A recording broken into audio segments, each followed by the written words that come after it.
led. How much have you seen change over the last 15 months? It's been a very different period of time. It's just been amazing. It's been, I mean, obviously the country or the world turned upside down, but I'm an eternal optimist. I think there's always something positive comes out of everything, and if anything come out of COVID as a positive, which is, you know, really hard to see. You have to look really hard, because obviously it's been a really hard time for everybody financially, you know, people losing their loved ones, being isolated. Well, what happened in the NHS, because I also work in the NHS as a clinical academic lead in a rheumatology department, what happened in the NHS is a massive step up. You know, everybody stepped up in terms of digital health and digital technologies. There was a lot of reticence before in the NHS using, you know, because of the data protection or staff training. And you have to do a lot of investment into the infrastructure to sort of bring in the cameras and microphones for remote online therapies. And it's happening everywhere now, which is amazing. And it's happening very well, and has already been tested as well for effectiveness. We've seen a lot of research coming in. I mean, it blows my mind when I look at how much science is already coming in all through the COVID period, that how things have changed. And perhaps things have changed for positive as well. Yeah, I'm desperately looking for the positive. Yeah, I think we absolutely all are. And it's wonderful to hear how much you're doing across different sectors. I think one of the big things we do at Salford University is involve ourselves in a range of different sectors, not just the education sector, but whether it's health, culture, the arts, engineering industries. And so to hear what you're doing is fantastic. And I think I've been really proud of what the university has done over this period, especially I have to see we've now set up a vaccination clinic at the university so students can get vaccinated, which is really exciting. And I think a wonderful way to make that contribution. And I remember at the start of the COVID period as well, we had an opportunity for staff to then volunteer as well, which was really great. And so you oversee quite a bit of our postgraduate research. Tell us a bit about that as well. Well, at the moment, I'm a program lead for EPSRC-funded Center for Doctoral Studies in Prosthetics and Orthotics in School of Health and Society. And this is a really prestigious funding for the whole university. It's our first CDT. And we have funding for 40 PhD students, and these are all four-year PhDs. So the first year is taught is like a master's, and then you have 3 years, but it's a 4-year PhD. So just that's what we try to do. We get people from all different scientific backgrounds, from engineering, from biomedical sciences, from therapies, allied health, nurses, and we put them all together. And in the first year, we have to level them up with the sort of fundamentals of prosthetics and orthotics. And it's just such a dynamic and interesting course. So there's only sort of 12 to 15 in a cohort, so it's very small. But what we do is in the first year, they span in Salford, and then we have other universities in partnership with us, like University of Southampton, Imperial, and Strathclyde. And what do students do then? They just go back to their home institutes on the second year. But we come together quite a lot. And next week, we're going to all together to Lake District for a summer school. Well, we're supposed to go to Cambodia, but under these circumstances, it's not happening. So we thought the next best. So yes, I love spending time with students. I got about 8 PhD students myself, and I was a postgraduate director once upon a time. So I love that student contact and being with them. It just reminds me, why am I doing what am I doing? I mean, I have to say, having done a PhD, that sounds like a dream job. I mean, it's a fantastic opportunity for postgraduate researchers to be amongst so many different people from different backgrounds and different expertise. Absolutely. And yeah, I'm very envious of their lives, I must admit. I know, I remember we used to say when I was a PhD student, which is how I met my husband, we used to be stressed and think, you know, oh God, I can't wait for PhD to be over. And our supervisor used to say, oh no, just this is the nice bit. But I just think whatever you have at hand, you focus on, and it's a challenge, isn't it? So I don't think it's easier or difficult postgraduate life. I think it comes as a Freudian slip, because I love research and I enjoy every bit of it, but I also enjoy the challenge, because once you overcome that, it's just such a, you know, buzz you get from saying, I've done it. Yeah, absolutely. But it has changed so much. I mean, for those that are joining us for the first time, this is ReFest, the Festival of Research at the University of Salford. And these morning lives are to kick off the day where we've got a whole range of things taking place. Today, we have the doctoral research conference taking place. It's the second day with presentations from students from all over the university. And we've also got an evening event as well today, which is Wow. fantastic. And if you want to find out more about the festival, you can go online and take a look at the program and register for anything that's coming up. But I think, Yeliz, for me, what's been incredible over the last few years is just how much that postgraduate research life has changed. We recently, I'm very proud, we're going to have later on in the week a graduate of ours who's just completed his second PhD. So he did a first PhD in genetics and then did a PhD with us in science communication. And he's now just been promoted at Napier University as associate professor. And over his entire PhD with us, he did so many things. And I think it's an incredibly rich life. I think it's partly because there is much more expectation and desire to have an impact on society beyond just the research, isn't there?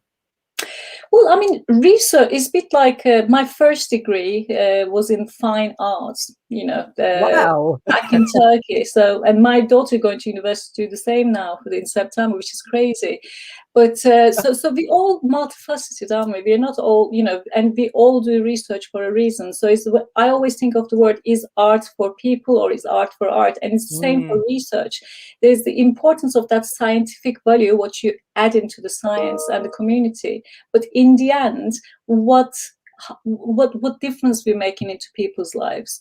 And this is what I love about the research I do at School of Health and Society. Is very applied, and we see the impact almost immediately, which is unseen in especially health in the NHS. It could take anything to 8 to 15 years for interventions to be realized in the NHS. But as a clinical academic, I'm just able to develop the interventions with the patient and public involvement and engagement, and then they are more contextual and more applicable. And then you just basically just continue as research, flourishes, immediately implemented in the NHS. And that's why I love it. I have one of my feet in the NHS and the other in the university.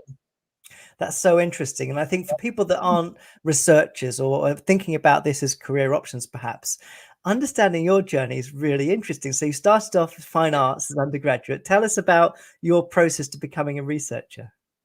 Oh gosh, it's a very long process, but I think that's what made me who I am, which I love. So I don't kind of think, I'm glad that I did it that way. So it's a winding road I did a fine arts degree. I went to university at 17.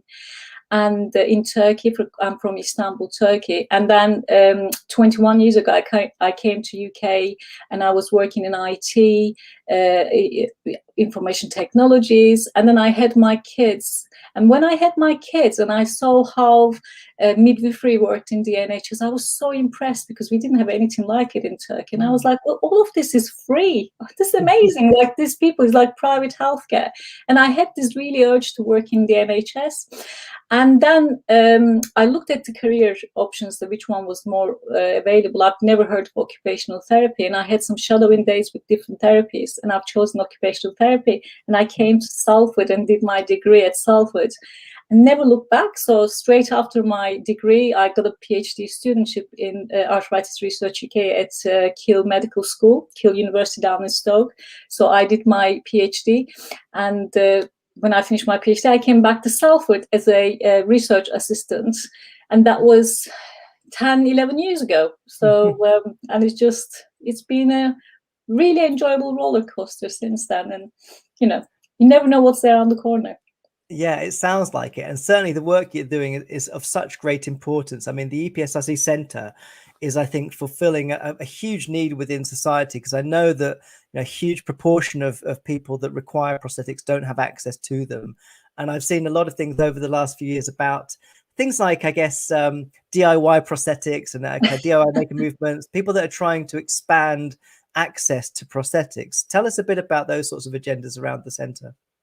Yeah, so the center is about both about prosthetics and orthotics, because yes, you're right about prosthetics, and same with the orthotics, that people don't necessarily get access to, and when they get access to, they don't get access to right orthotics.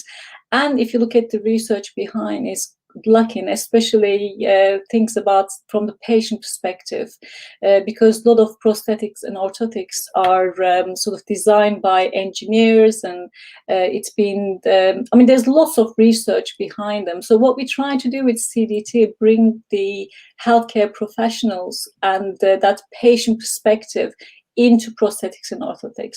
And it's not just the UK wide. So we are 4 universities with this funding, and we have international students. So I have a new PhD student from Tanzania. She's starting in October. We have students from Cambodia, all over the the Nigeria, and we tend to go to countries where prosthetics are much needed, and perhaps they get through charitable funding access to sort of standardized prosthetics as well, but not necessarily specialized equipment that is needed.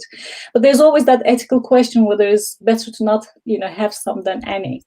And but the research behind, that's what we're interested as well. How can we actually both increase access to prosthetics and individualized prosthetics and orthotics and individualized therapeutics and wearable technologies, and how can we measure the impact of those to improve them even more, to increase people's quality of life, decrease costs, healthcare costs.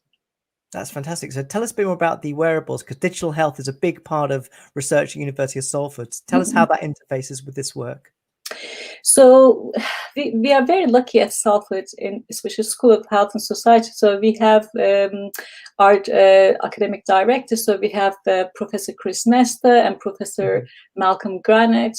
And so Professor Chris Nestor's background is podiatry and biomechanics, and Professor Malcolm Granite is movement technologies and wearables, and is all music to my ears. So that my background is rehabilitation and health. So what we are looking at as well, how can we, for example, measure better outcomes for, let's say, prosthetics and orthotics, linking this with wearable technologies. So you are getting both objective and subjective input, because with wearable technologies, it's not just, they don't just measure the bodily functions or your movements and steps. Most people know, the Apple apps measures, but you can actually interact with this. Now you can put how you feel, let's say if you have pain, how severe it is, or if you're having you're tired, you got fatigue. So we get in the patient perspective and looking at the data both ways in that.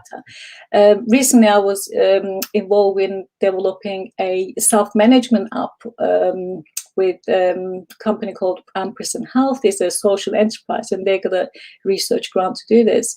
And I developed, in conjunction with them, two modules of 2 weekly courses, online courses for self-management of inflammatory arthritis.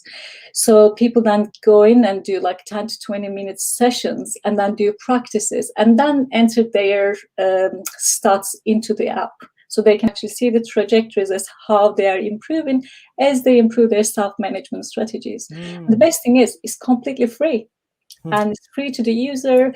And in the NHS, if your trust is using it, you can link it with your NHS records. So everything is becoming more transparent.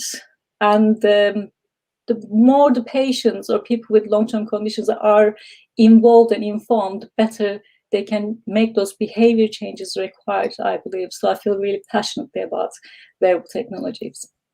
That's fantastic. It's such important work. And I wonder, maybe one of the consequences of the COVID period is more people feeling a bit more confident using mobile technology, where they've had to do things like track and trace. And I just noticed in the NHS app now, you've obviously got the COVID sort of passport, which is controversial, but I must admit, being able to access my medical records directly is a really empowering experience. And I think hopefully this will be where we take the technology in the future. It's been absolutely wonderful to have you here to talk about your research. I love hearing about the journey that you've been on to get to where you are, and the EPSRC Centre is just phenomenal. I believe you're going on a summer school trip soon. Next week. Yeah, looking forward to Lake District. That's amazing, and a wonderful way to sort of hopefully round off a year that's been certainly very difficult for everybody, but hopefully we're moving on to brighter things. So thanks so much for being here, and good luck with the summer school. Thank you. Take care. Bye-bye.